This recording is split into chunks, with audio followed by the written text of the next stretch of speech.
What's up YouTube? Welcome to this video. So this video marks the starting of the C Sharp series which is gonna be super beginner friendly.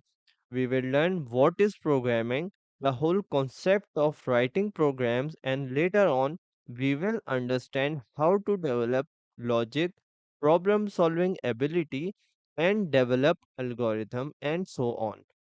On the other side, we are using C Sharp as our programming language, so we will also learn about the capabilities, the history, the architecture of C Sharp, .NET, and Visual Studio, and how are these things related. And all of this without wasting your valuable time. So let us get started.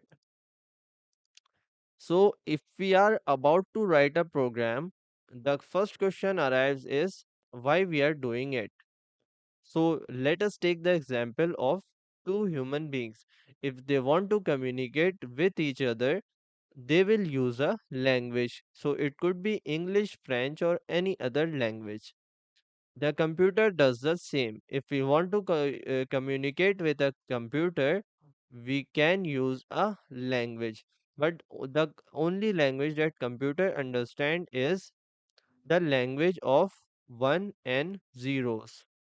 So the language of true and false. So if we are writing a big program, let's say a browser, a video player, or a text editor, or any kind of business software, so it would be nearly impossible to write it in the language of zeros and one.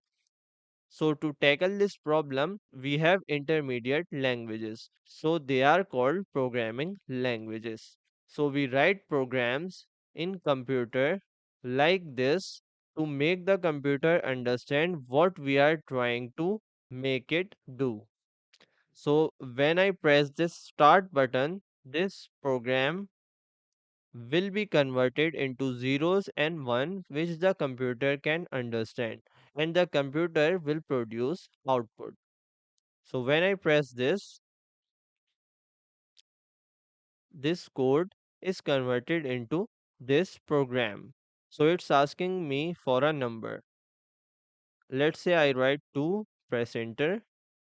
Then I write 10, press enter. And it's asking for an operation. So I want to add these two numbers. And it has given me the result. So that is how things work.